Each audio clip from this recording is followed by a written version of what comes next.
কি মধুর। মনে করিছেন এটা প্রেম প্রীতির গান? জিনা জিনা ভাইজান, এটা অন্য জিনিস। আমার একটা বই আছে রবীন্দ্রনাথ অন্য আলোয়। রবীন্দ্রনাথের অনেক গানের অর্থ ওইখানে ব্যাখ্যা করেছি। একদিন দরকার হইলে যদি টাইম পাই তাহলে একটা এপিসোড করে ব্যাখ্যা করতে পারি গান ধরে ধরে এটা কি বুঝায়। তো এই গানের অর্থ আবিষ্কার করতে করতে, তার অন্তর্গত দর্শন খুঁজে বের করতে করতে একসময় আবিষ্কার করলাম রবীন্দ্রনাথ আসলে উপনিষদ। উপনিষদ মানে হিন্দুদের প্রধান ধর্মগ্রন্থ, তার একটা। উপনিষদের কন্টেম্পোরারি বা আধুনিক উপস্থাপনাই হইতেছে রবীন্দ্রনাথ। হোয়াইট কাকুর সাথে আলাপগুলা করতেই পারতাম না, আমাকে এই উপনিষদ আর রবীন্দ্রনাথ সংক্রান্ত আলাপগুলা করতেই দিতেন না। একদিন আমি বললাম যে কাকু, ওই যে যদি ঝড়েরও মেঘেরও মতো আমি ধাই চঞ্চল অন্তর, তবে দয়া করো হে ঈশ্বর। এই গানটা তো ঋগ্বেদে, যদে আমি প্রস্ফুরণ নিব ভীতির নাম আদো আদ্রিব, এটার অনুবাদ। হোয়াইট কাকু ভীষণ রেগে উঠে বললেন, তুই আর একটা ঋগ্বেদের শ্লোক অনুবাদ করে গান লিখে আন, দেখি কেমনে পারিস। তো বেদ আর উপনিষদের সাথে রবীন্দ্রনাথের লেখার অদ্ভুত সাজুজ্যের কথা বললেই হোয়াইট কাকু এইভাবে চেতে যেতেন। আমি বলতাম, বুড়া চেতে কেন? পরে বলছি, ক্ষুদ্রকালে আমি রবীন্দ্রনাথের রাজনীতির গুরু উদ্দেশ্য খুব পরিষ্কারভাবে ধরে ফেলছিলাম। উপনিষদ ঋগ্বেদ পড়তে বাধা নেই, অবশ্যই বাধা নেই। নিশ্চয়ই জ্ঞান অর্জনের জন্য ধর্মগ্রন্থ পড়া উচিত, আলোচনা করা উচিত। আমি সবাইকে উৎসাহ দিই পড়তে সব ধর্মগ্রন্থ, কিন্তু সেটাকে রবীন্দ্রনাথের মুড়ায় পরিবেশনের উদ্দেশ্য নেই। এইখানে আপনি ছায়ানট প্রতিষ্ঠার উদ্দেশ্য বুঝতে পারবেন। কি সেটা? উদ্দেশ্য হইতেছে এই যে ইন্ডিয়া চায় বাংলাদেশের মুসলমান ধর্মে মুসলমান থাকুক নামে, কিন্তু সে তার ইনার সেলফে, ভিতরে অন্তর্গতভাবে সে ধারণ করবে হিন্দু ওয়ার্ল্ড ভিউ, হিন্দু বিশ্ব দৃষ্টি। আপনি দেখেন যারা রবীন্দ্র অনুরাগী, তাদের মধ্যে আপনি মুসলমানদের সহজাত সাহস, শক্তিময়তা, অ্যাডভেঞ্চার প্রিয়তা, দুর্দমনীয় একরোখা মনোভাব খুঁজেই পাবেন।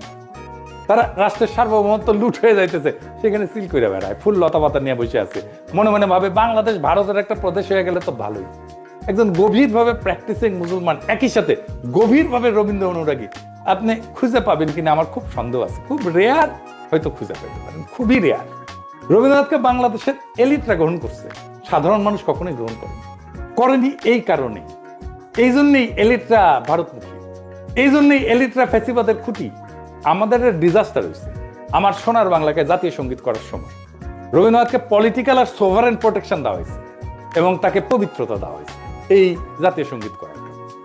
দ্বিতীয় কারণ হইতেছে আমাদের রাজনৈতিক জনগোষ্ঠী হিসেবে এটা ক্রিস্টালাইজ হওয়াটাকে বাধা দেয় রবীন্দ্রনাথ। কিভাবে?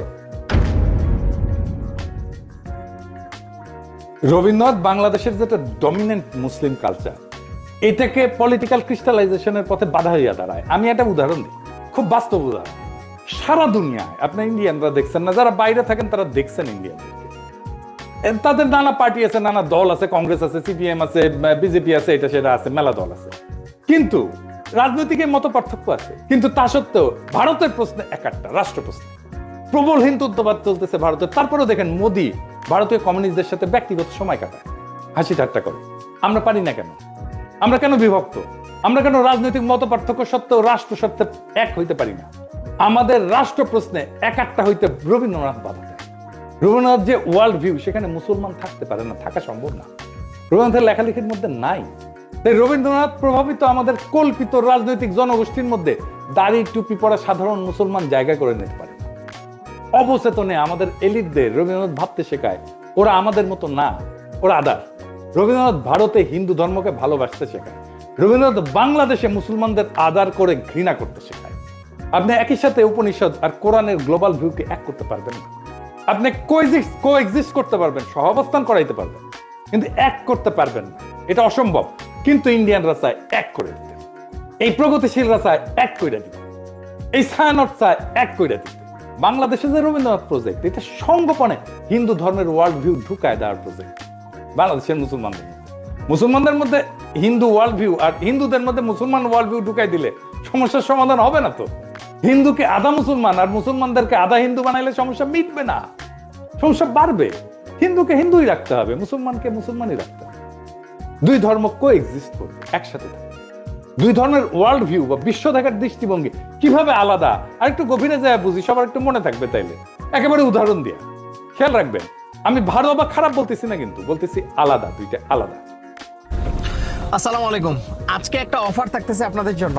এই অফারে কি কি থাকবে আপনারা না, কিন্তু বলতেছি আলাদা, দুইটা আলাদা। ধরেন প্রশ্নটা হইতেছে যে দুনিয়াটা কি আসলে, দুনিয়াটাকে এক না বহু? এডিটর সাহেব এটা উপরে লেখেন দুনিয়াটা এক না বহু। এখন হিন্দু বিশ্ব দৃষ্টিভঙ্গি এটাতে বলে দুনিয়াটা বহু স্তরের, অনেকগুলো স্তর, এটা চক্রাকারে চলমান, সৃষ্টি স্থিতি প্রলয় বারবার ঘটে। সময় ঘড়ির মতো না, সময় ঘড়ির মতো সরল রেখা যায় না, বরং চাকার মতো। মানে হিন্দু ধর্মে কিন্তু মৃত্যুর পরে আবার জন্ম আছে, জন্মান্তর আছে, আবার জন্ম নেয়। এটি স্বাভাবিক চক্র। আজ যেটা হইতেছে সেটা আগে ঘটছে, একই জিনিস ভবিষ্যতেও ঘটবে, কারণ চক্রাকারে সময় চলে চক্রাকারে। তার মানে পৃথিবী বহুবার সৃষ্টি হয়েছে, বহুবার ধ্বংস হয়েছে, আবারও ধ্বংস হবে।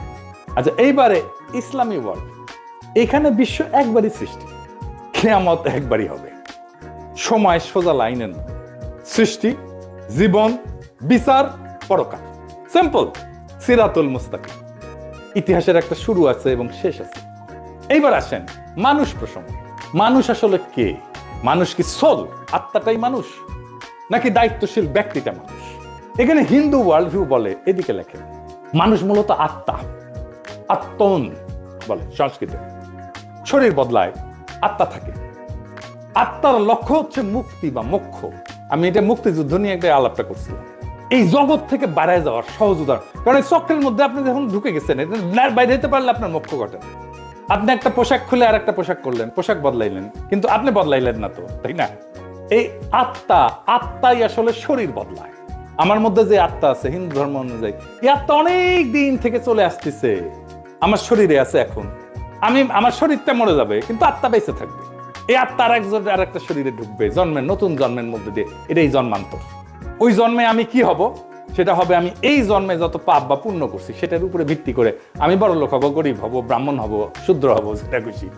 এবার ইসলামী ওয়ার্ল্ড, মানুষ একক এবং অনন্য ব্যক্তি, এবং এই একটাই জীবনের একমাত্র সুযোগ, এটাই লক্ষ্য।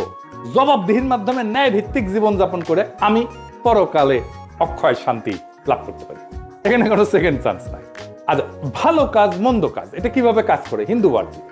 হিন্দু ওয়ার্ল্ড ভিউ এটা কর্মফল, মানে আমি যা কাজ করি সেইটার ফল, এটার ভালো মন্দের ফল স্বয়ংক্রিয়, এটা কেউ বিচারক না। কিন্তু দেখেন সেকুলার এবং বামপন্থীরা ওরা কিন্তু একটা কথা বলে, কার্মা ইজ এ বিচ, এই কথা বলে না, মানে কর্মফল। বুঝছেন, ওরা যে আসলে হিন্দু কালচারটাই নেয়, সেটাই হচ্ছে এই কথা। দেখেন অনেকে এটা বলে, আপনি দেখবেন আওয়ামী লীগ বাম টাম এগুলা যারা আছে প্রগতিশীল, তারা এটা বলে কার্মা ইজ এ বিচ। তার মানে কর্ম আসলে ফলটা দেয়, কর্মই ফলটা দেয়। আমি যেটা করতেছি এটাই ফল দিবে। ফল পেতে এই জন্মে না হলেও পরের জন্মে আমি ফল পাবো। এমন একটা পাপের জন্ম হবে পরের জন্মে, ওইখানে যে আমি আমার এই আজকের কর্মের ফলটা আমি ওইখানে পাবো, এটা কর্মফল। ইসলামী ওয়ার্ল্ড ভিউতে কি? ভালো মন্দের নৈতিক হিসাব আছে এবং বিচারক খোদা তাআলা, আল্লাহ তাআলা। ইচ্ছা, নিয়ত, প্রেক্ষাপট, এখানে সবকিছু বিবেচনায় আছে, ভালো মন্দের বিবেচনা। 4 নাম্বার, সমাজে আসলে বৈষম্যকে কিভাবে দেখা হয় হিন্দু ওয়ার্ল্ড। হিন্দু ধর্মে তো আপনি জানেন যে জাতিভিত্তিক ভাগ আছে আর কি, মানে ব্রাহ্মণ সবার উপরে, শূদ্র সবার নিচে। আমি বলে ব্রাহ্মণ, এটা মাথায় রেখে। তো যাই হোক, এই যে বর্তমান অবস্থা, এইটা পূর্বজন্মের ফল হিসেবে দেখা হয়। আমি যদি এই জন্মে খারাপ করে থাকি আর তাহলে এটা আমার পূর্বজন্মের ফল। আমি যদি এই জন্মে ভালো করে থাকি তাহলে আমি পূর্বজন্মে অনেক পুণ্য করছিলাম, সেই জন্য এই জন্মে ভালো করেছি। তো হিন্দু ওয়ার্ল্ড ভিউয়ে মানুষ উঁচু নিচু জাত হয়ে জন্মায়, জন্ম থেকেই সে উঁচু বংশের অথবা নিচু বংশের। এইবার ইসলামী ওয়ার্ল্ড ভিউয়ে কি বলে? মানুষ জন্মগতভাবে সমান, সমান মর্যাদা। এইখানে যে ধনী গরিব বা মানুষের কষ্ট আছে, এটা একটা পরীক্ষা, এই অজগতে পরীক্ষা। এবং ইসলাম ধর্মে অন্যায় দেখলে নীরব থাকাটা পাপ, গুনাহ। 5 নাম্বার, মানুষের আসলে ডেস্টিনি কি, শেষ লক্ষ্য কি? হিন্দু ওয়ার্ল্ড ভিউ কি বলে? মানুষের শেষ লক্ষ্য হচ্ছে এই জগতের বন্ধন ছিন্ন করা। মানে এই যে চক্রাকারে যে চক্রের মধ্যে পড়ে গেছি না, ওই যে বলে না চক্করের মধ্যে পড়ে গেছি, এইটাই হইতেছে হিন্দু ওয়ার্ল্ড ভিউ। চক্করের মধ্যে পড়ে গেছে, এখান থেকে চক্কর সেটা বাইরে হয়ে গেলে এটাই হচ্ছে মুক্তি। এই সংসার মায়া, চূড়ান্ত শান্তি হচ্ছে বিশ্ব থেকে মুক্তি। আমি আর জন্মাবো না এসে আরেকবার। আপনি আতুর ঘরের কথা শুনছেন না? আগে ছিল কিন্তু এখন নাই। আতুর ঘরে যখন হিন্দু রমণী সন্তান সম্ভব হয়, তখন একটা ঘরের এক কোনায় একটা জায়গায় আলাদা একটা ঘর বানানো হয়, ওইখানে সন্তান জন্ম দেয়। কেন? কারণ এই জন্মটাই তো পাপ একটা, জন্মই আমার আজন্ম পাপ, একটা কথা আছে দাউদ হায়দারের, এটা বই ছিল না, জন্মটাই আমার আজন্ম পাপ। এটা হিন্দু ওয়ার্ল্ড ভিউ। তাই জন্মটা যেহেতু পাপ এবং জন্মটা যেহেতু অপবিত্র, সেজন্য তাকে দূরে রেখে জন্ম দিতে হয়। বুঝেছ? আচ্ছা, আর ইসলামী ওয়ার্ল্ড ভিউ কি? জগৎ মায়া না, এই দুনিয়াটা রিয়াল, এই দুনিয়াতে ন্যায় প্রতিষ্ঠা করাটাই কাজ। সমাজ, রাজনীতি, অর্থনীতি সব গুরুত্বপূর্ণ, এই দুনিয়া ইহজগৎ খুব গুরুত্বপূর্ণ। পরকালটাকে এই জীবনে ইহজগতে যা করছি সেইটার আমি ফয়সালা পাবো, বিচার হবে, তারপরে তার সেই অনুযায়ী আমি হয় বেহেশতে যাবো অথবা দোজখে পড়বো। এই বিশ্ব একটা নৈতিক পরীক্ষা। মানুষ আল্লাহ তাআলার এক দায়িত্বশীল সৃষ্টি, যাকে পাঠানো হয়েছে দুনিয়াতে তার খলিফা কইরা। এটা একটা স্পিরিচুয়াল জার্নি, এটা কমপ্লিট করার জন্য। কমপ্লিট হয় হাসরের ময়দানে বিচারের সামনে যায়। কারণ প্রশ্ন হইতে পারে, তাহলে কি হিন্দু মুসলমান একসাথে একটা রাষ্ট্র বা সমাজে থাকতে পারবে না? হিন্দু মুসলমান দুই ধর্মের মানুষ কিভাবে তাদের স্বাতন্ত্র্য বজায় রেখে একসাথে শান্তিতে থাকতে পারবে? সেইটার রাজনৈতিক সমাধান ব্যয় করতে হয় তো রাষ্ট্রকে। এর চাইতে বড় কাজ তো ভারতীয় উপমহাদেশে আর নাই। কিন্তু আগে সিদ্ধান্ত নিতে হবে আমরা শান্তিতে থাকতে চাই। সিদ্ধান্ত নিলে পথ বের হবে, পথ আছে। চালাকি কোনো সমাধান না, সমাধান চালাকি করে বের করা যাবে। হিন্দুকে আধা মুসলমান বা মুসলমানকে আধা হিন্দু বানায় না, এটা হবে না। এইটা করতে থাকলে একটা অনিবার্য রক্তাক্ত সংঘাতের দিকে আমরা যেতে থাকবো, সমস্যার সমাধান করবে না, আর কঠিন জটিল সংকটের দিকে জাতিকে নিয়ে যাবে। শুধু জাতিকে না, ভারতীয় উপমহাদেশকে নিয়ে যাবে। কিভাবে সম্ভব? একটা ছোট্ট উদাহরণ দিয়ে বলি। দেখেন, আমরা যে ধর্মই পালন করি না কেন, রাস্তায় ট্রাফিকের লাল লাইট দেখলে তো সব ধর্মের মানুষ দাঁড়াই, তাই না? বিবাদ হইলে তো একই আদালতে যায় সব ধর্মের মানুষ ফয়সালার জন্য, তাই না? আমরা তো ভোট দিতে হইলে, নেতা নির্বাচন করতে হলে একই ভোট সেন্টারে যাই ভোট দিতে সব ধর্মের মানুষ, তাই না? এটাই নাগরিক হিসেবে একসাথে থাকা। নাগরিকত্বই আমাদেরকে একসাথে বাঁধবে। স্পিরিচুয়াল জার্নি না, আমার ওয়ার্ল্ড ভিউ না, আমার নাগরিকত্ব। আমি যেই জায়গায় আমরা নাগরিক হিসেবে আমি শেয়ার করি, সেই জায়গাটা আমাকে বাঁধবে। যাই হোক, আগের আলাপে ফিরে আসি। নাফলে.কমের খেজুরের গুড়ে কেউ যদি ভেজাল প্রমাণ করতে পারে, নাফলে.কম দিচ্ছে 1 লক্ষ টাকা পুরস্কার। শুধু তাই না, সায়ানট নিয়ে বাংলাদেশের মানুষ চূড়ান্ত বিলা হয় 2018 সালে। হ্যাঁ, 2018 সালে যখন বাংলাদেশের মানুষের চোখে স্পষ্ট হয় মোদির সাথে সায়ানটের সম্পর্ক। কেন সায়ানটে হামলা হইলে মোদির বিজেপি বাঙালিদের জায়গায় উঠতে বলে? এটার উত্তর কি দেখছেন? সায়ানটে হামলা, বাঙালিদের জেগে উঠতে বলল মোদির বিজেপি। কেন? কারণটা হইতেছে 2018 সালে ভারত সরকারের পুরস্কার পায় ছায়ানট। স্বয়ং মোদি অভিনন্দন জানায়। শুধু অভিনন্দন না, ছায়ানটের এই ভারত রাষ্ট্রের পুরস্কার, যার জুরি বোর্ডের চিফ ছিল স্বয়ং মোদি, সেই পুরস্কার না আসলে একটা গুরুতর নৈতিক এবং রাজনৈতিক ভুল। এটা কোনো ভারত বিরোধী আবেগ না, এটা রাষ্ট্রীয় সহিংসতা, জনগণের স্মৃতি এবং সাংস্কৃতিক প্রতিষ্ঠানের নৈতিক সীমা, এই তিনটার সংঘাত। কিভাবে?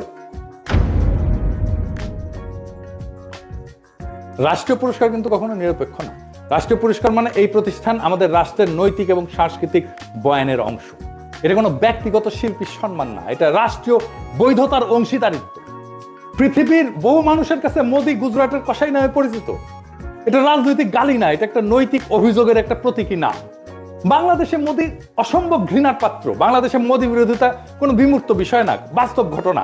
2021 সালে মোদি বাংলাদেশে সফরের বিরুদ্ধে ব্যাপক গণপ্রতিরোধ হয়, পুলিশের গুলিতে সংঘর্ষে বহু মানুষ মারা যায়, শহীদ হয়। সাধারণ মানুষ এটা প্রতিরোধ করছে। কেউ এটা অস্বীকার করলে সে ইতিহাস অস্বীকার করতেছে। এখন প্রশ্ন হইতেছে, যে ব্যক্তির আগমনের বিরুদ্ধে বাংলাদেশের মানুষ জীবন দেয়, তার নেতৃত্বাধীন জুরি বোর্ডের মনোনয়নের পুরস্কার নেয় একটা রাষ্ট্রের কাছ থেকে, ছায়ানট এটা কিভাবে সংস্কৃতি বলে চালায়? আর সেই রাষ্ট্রের কাছ থেকে, যেই রাষ্ট্রের বর্তমান সরকার মুসলিম নিধন, নাগরিক বঞ্চনাকে স্বাভাবিক করে তুলছে, কাশ্মীর থেকে দিল্লি সব জায়গায় এটা প্রমাণ আছে। এই দুই অবস্থান। এখন ছায়ানট তো বলতে পারেন আমরা রাজনীতি করি না, এ দাবি আর টেকে না। এই যুক্তিটা সবচেয়ে বড় ভণ্ডামি। কারণ রাষ্ট্রীয় পুরস্কার গ্রহণ করে একটা রাজনৈতিক কাজ। রাজনৈতিক ক্ষমতার কাছ থেকে সম্মান নিলে আপনি রাজনীতির ভেতরে ঢুকে পড়েন। রাজনীতি করি না বলার তখন সুযোগ থাকে না। রাজনীতি করি না বলার সুযোগ একদম শেষ হয়ে যায়। রাজনীতি না করলে ওই পুরস্কারটা প্রত্যাখ্যান করতে হয়, গ্রহণ করলে রাজনীতির দায় নিতে হয়। তো মোদি কেন ছায়ানটকে বন্ধু মনে করে বুঝতে পারতেছেন তো? এটা তো কোনো কাকতাল না। এই প্রশ্নটা সবচেয়ে ভয়ঙ্কর। মোদি ছায়ানটকে বন্ধু মনে করে কারণ ছায়ানট ভারতীয় সাংস্কৃতিক হেজিমনিকে বাংলাদেশে ফেরি করে। তারা সব হিন্দুত্ববাদকে রবীন্দ্রনাথের মোড়কে উপস্থাপন করে বাংলাদেশে ফেরি করে। ছায়ানট তার একটা নিরাপদ সাংস্কৃতিক প্ল্যাটফর্ম হয়ে উঠছে। যাকে ভারত রাষ্ট্র তার মতাদর্শিক সফট পাওয়ার হিসাবে ব্যবহার করতে পারে, স্বীকৃতি দেয়। এইটাই তো বাংলাদেশের মানুষ দেখছে। তো ছায়ানট কি করতে পারত? পুরস্কার প্রত্যাখ্যান করতে পারত। ইতিহাসে অসংখ্য উদাহরণ আছে যেখানে পুরস্কার গ্রহণ না করাই নৈতিক অবস্থান হয়ে ওঠে, প্রত্যাখ্যানই প্রতিষ্ঠানকে সম্মানিত করে।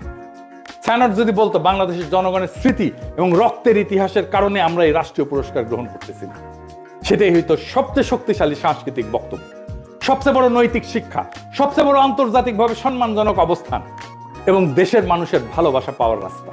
আপনি বাংলাদেশে কাজ করেন, মোদি কেন আপনাদের বাহবা দেয়? কেন দেয়? এই প্রশ্নের জবাব দিতে হবে না? বাংলাদেশের মানুষের সাথে আপনার কন্ট্রাক্টটা কি? সোশ্যাল কন্ট্রাক্ট কি? আপনি সমাজের রাষ্ট্রে কি অবদান রাখছেন, একটা প্রতিষ্ঠান করছেন? বাংলাদেশের সাথে আপনার কন্ট্রাক্টটা কি? বাঙ্গু সুশীলদের সব হিন্দুত্ববাদের দীক্ষা দিচ্ছেন, আর যে রাষ্ট্রেরা মানুষের মৃত্যুর স্মৃতিতে বাংলাদেশে ঘৃণার প্রতীক তার হাত থেকে সম্মান নিচ্ছেন, লজ্জা লাগে না? সমাজ তো হঠাৎ করে পাগল হয়ে যায়, মানুষ হঠাৎ করে সংস্কৃতি বিরোধী হয়ে ওঠেনি, এটা জমে থাকা একটা দীর্ঘ বিচ্ছেদের বহিঃপ্রকাশ। বাংলাদেশের মানুষ এমন ছায়ানট চায় যে তার দুঃখে কাঁদে, তার স্বপ্নে সহযাত্রী হয়, তার কল্পনার ভাষা হয়ে ওঠে। বাংলাদেশের মানুষ এমন ছায়ানট চায় যে মোদির অখণ্ড ভারতের কল্পনাকে রবীন্দ্রনাথের সুরে ঢেকে দেয় না, বরং সুরে ফেলে দেয়। যদি ছায়ানট নিজেকে সেইভাবে পুনর্গঠন করতে পারে, জনগণের স্মৃতি, ক্ষত আর আকাঙ্ক্ষার পাশে দাঁড়াইতে পারে, তাইলে ছায়ানট আবার উঠে দাঁড়াবে। আর যদি তা না পারে, যতই মানববন্ধন করেন, গান আর প্রতিবাদ করেন, ইতিহাস তাকে ভাঙবে না, মানুষই তাকে ছেড়ে যাবে। আপনি ছাত্রই পাবেন না, কেউ আর গান শিখতে আসবে না, কেউ আর সেখানে নিজের স্বপ্ন খুঁজবে না, কেউ নিজের কল্পনার সাথে ছায়ানটকে জুড়বে না। আপনার কালচারাল লেজিটিমেসি কোলাপস করতেছে। কারণ সংস্কৃতি টিকে থাকে মানুষের ভালোবাসায়, মানুষের মধ্যে, গণমানুষের মধ্যে, রাষ্ট্রের বাহবায় না। আপনারা তো জনগণকে হারায় ফেলছেন, ভারতকে পাইছেন, জনগণকে হারায় ফেলছেন। যে সংস্কৃতি জনগণকে হারায়, সে শেষ পর্যন্ত কালের অন্ধকারে হারায় যায়। এটাই ইতিহাসের সত্য। এই সত্যই শিখাইছে আমাদের জুলাই বিপ্লব। ইনকিলাব জিন্দাবাদ।